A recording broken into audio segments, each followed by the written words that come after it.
खुलुमबाय रायजो राजाफोर आरो जोबोद मोनसे दुखुनि बाथ्रा जोंनि थाखाय आरो गोबाव समनिफ्रायनो नायनानै आङो थागासिनो दङ। दिनै आं नैबे बाथ्राखौसो बुंनो फैदों। एथबां एसटिनि दा धरना होगासिनो दं, खिन्थु दिनै नैबे मथ'थायाव फंसेबो बाथ्रा नुवाखै। होनबा बर' रायजो राजाफ्रा एसे साननानै नायदो जे इउपिपिएल बिपिएफनि सोरबा एमएलए एमपिसफ्रा फैनानै सोरबा मोनसे फंसे बाथ्रा बुंदों नामा, सिक्सटा ट्राइबेल जनगोष्ठीखौ होनो मोना, जोंनिफ्राय टटलि जों प्रटेक्शन खालामगोन होननानै फंसे बाथ्रा बुंफैदों नामा? होनबा रायजो राजाफ्रा एसे साननांगौ लुगैया जाबाय। सानदो जोंनि बर' जाथि रायजो राजाफोर, होनबा नोंथांमोना बैबायदि नेता बिखायाव कलिजा गैयै गिख' जेनेबा थैनो गिग्रा, दालि ओंख्रि जेलनि जानो गिग्रा बेफोरबायदि नेताखौ बानायहरनानै नोंथांमोना मा लाब जाखो? दिनै सानना नायदो नैबे मुहुर्त टाइमाव मा खालामनांगौ, बिथांमोननि खामानिया मामोन? दिनै बेखौसो साननांगौ। दिनै आं मोनसे फर एग्जाम्पल होगासिनो दं। बावैसो दानखालि जिहेतु आहम जनगोष्ठीनि पबित्र मार्गारेटा बिथाङा जाहैबाय बिजेपिनि जे सासे नर्थ इस्टनि ट्राइबेल मिनिस्टार। होमबा बे बिथाङा गावनि जातिनि थाखाय मा बाथ्रा बुंदों मोनसिगोन रायजो राजाफोरा? खोथाव खोमाव होना खनसे खोनासं। बिथाङा बुंदों आहम जनगोष्ठीखौ मोननांगौ, स्पष्ट खोथा, बेखौनो कम्प्रमाइज खालामनाय गैया। जों सापर्ट, आंबो हाजासे आंनि गोसोजों सापर्ट खालामगोन। बेफोरसो लिडार। होमबा जोंनि माखासे बर' नेताफ्रा मा जानानै बबाव खोमा गेसाव बायदि खोनासंनानै थाखो? बहा गोमानानै थैनानै थाखो जोंनि इउपिपिएफनि बर' माखासे एमएलए एमपिफ्रालाय? होमबा रायजो राजाफ्रा मा हिसाबै भटजों दैथायहरनाय मारै देरहाहरखो? होमबा सानदो रायजो राजा बर'फ्राबो सोरबायदि मानसिखौ भट होनांगौमोन। दिनै मा जादों नैबे पजिशनाव? दिनै नोंथांमोना नायनानै इन्जय खालामनानै लाइक फेसबुक टुइटार खालामब्लाल' जानाय नङा। बुंदों कयेकथा गोदान छात्र नेतानिफ्राय संगठननिफ्राय बुंदों एकमात्र बर' भाषाजोंल'। मानि थाखाय एसामिसजों बुंखायो? देट मिन्स मा गियो? बिदिबा बर'नि बुंनानै बर'नि फेन्स जानानै बर'नि पपुलारिटिखौ बर'फोरजों मोजां मोनजानानै थारमाने एसामिसनि बुंला गिनानै, देट मिन्स मा बर'फोरजोंल' मोजां मोनजासै? बर' थारमाने 2026आव इलेक्सन गेलेनो थाखाय एसामिसनि मानि थाखाय फंसे बाथ्रा बुंनो थाखाय लासिं सिंनि बाथ्रा दिनै बर' एमएलए एमपिफ्रा बहा थैनानै थाखो? बेसो मोनसे बाथ्रा नामा मानसिनि? दा सानै हनाया बेखौ मोनसे स्पष्ट खोथा बुंनो सानदों। रायजो राजा बर' माहारिखौ आं मोनसे गुरै खावलायहरनाय जाबाय। खारन दिनै नैबे मुहुर्त टाइमाव दिनै मा नांगौमोन? बहा गोमानानै थाखो एथ' दिन थैनानै थाखो? मानो दिनै फंसे बाथ्रा बुंनो हायाखै? जों पबित्र मार्गारेटा बायदि जातिनि थाखाय मानो फंसे बाथ्रा बुङा? एसटिनि थाखाय मानो दिनै जों एसटिआव जों सापर्ट खालामनो हाया? जथेस्थ जों गासिबो मोजां, बेयाव जों सापर्ट गैया होननानै दिनै मानो फंसे बाथ्रा बुङा? जायखि इउपिएल बिपिएफनिफ्राय जाया माने बिथांमोननि माखासे स्टुडेन्ट इउनियन बेकिं दं, बिथांमोनाबो एसामिसनि बुङा, बर'निसो बुङो। हाजानो गियो। देट मिन्स मा दालि ओंख्रि जानो बिखायाव जुदि कलेजा फाट्टा गैयाबा मानो थाखाय लिडार जादों? दिनै बेखौ स्पष्ट खोथा बुङो। मानो थाखाय लिडार जादों?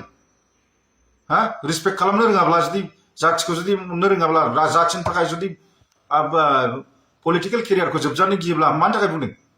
दिनै सापस हमना ला सासे निर्दलीय इन्डिपेन्डेन्ट सासे लिडार पलिटिसियान, बेखौ बुंना ला दिनै आं बायदि मानसिया दिनै फैयै फैयै इन्डिपेन्डेन्ट बायदि मानसिया दिनै फंसे बाथ्रा बुंबाय, फंबैसे बाथ्रा बुंबोगासिनो नोंथांमोना एसामिसनिबो होलाय बर'निबो होलाय। देट मिन्स मा नोंथांमोना मानो फैनानै बुंनो हाया?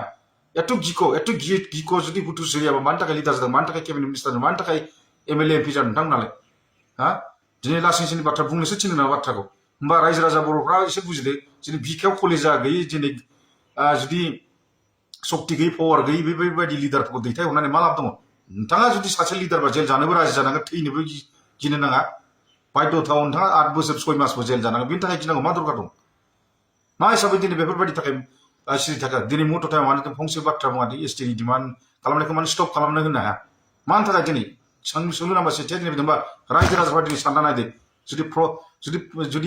जुदि दिनै आङो जुदि बिटिसिनि चिफ जायोमोनब्ला, होमबा सानना नाय माबायदि प्रटेक्सन होगोन? बेखौ स्पष्ट खोथा, हय केरियारा जोबगौमोन, हय दंस' जागौमोन, थेवब्लाबो आं बेबायदि काउन्टार होनो चान्स होनाय नङामोन।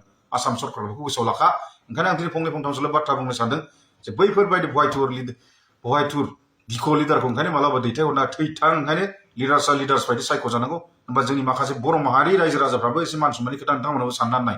दिनै मुहुर्त टाइमाव दिनै एसटिनि बिरुद्धा मानो फंसे बुंनो हायो? दिनै पबित्र मार्गारेटा बायदिया दिनै गावनि जनगोष्ठीखौ प्रटेक्सन होनो थाखाय बा सापर्ट होनो थाखाय जुदि फैनानै जुदि बिदि स्पष्ट सासे केबिनेट मिनिस्टारनि खुगानिफ्राय बिदि बुंथावजामोन। दिनै आं बुङो मोनसे खोथा बाथ्रा। दिनै आंहासो यंस्टार हिसाबै सासे पलिटिसियान हिसाबै आं बुंथावजामोन। खारन आं जागायजेननाय, आंनि जिबना दासो सुरु जानाय, जोबनायनिबो लामायाव फैगासिनो दं ना बे बाथ्राखौ बारे बारे एसटिनि प्रटेक्सन होबाय थाना बुंनानै। दिनै इउपिपिएल बिपिएफनि एमएलएसफ्रा मानो फंसे बुङा? देट मिन्स मा गावसोरनि पलिटिकेल केरियारखौसो जोबजानो गिदों रायजो राजाफोर। नोंथांमोनाबो एसे सानदो।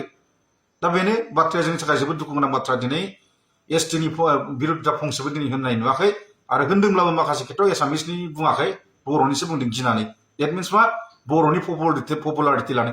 दिनै आं एसामिसनि होन्दों, हिन्दीनिबो होन्दों, बर'निबो होन्दों आङो। दिनै सासे पलिटिसियान हिसाबै बुंनो जे खोथाखौ आंनि खुगानिफ्राय सभा खालामामोन, बे बाथ्राखौ आं दिनै बुंदों। होमबा डेट मिन्स बै बिथांमोना मानि थाखाय बिदि रिस्कखौ लायाखै बै एमएलए एमपिफ्रा बिपिएफ नालाय बे रिस्कखौ लायाब्ला बिथांमोना मानो लिडार जाया जाथिनि थाखाय फंसे काउन्टार होनो हायाबा बिथांमोनखौ मानो दैथायहरा होमबा बर' फिसा लिडारफ्रा बे लिडार्सफोर जोंनि बर' फिसाफ्राबो एसे नायदो साननानै आं जेखि बुङा मानो बर' रायजो राजाफोरखौ बेखौल' मोनसे खावलायहरो बिखायाव कलिजा गैयै लिडार्सफोरखौ मालाबा दैथायहरनो नाङा आं एसेखिनि बुंनानै फोजोबनाय जाबाय गोजोन्थों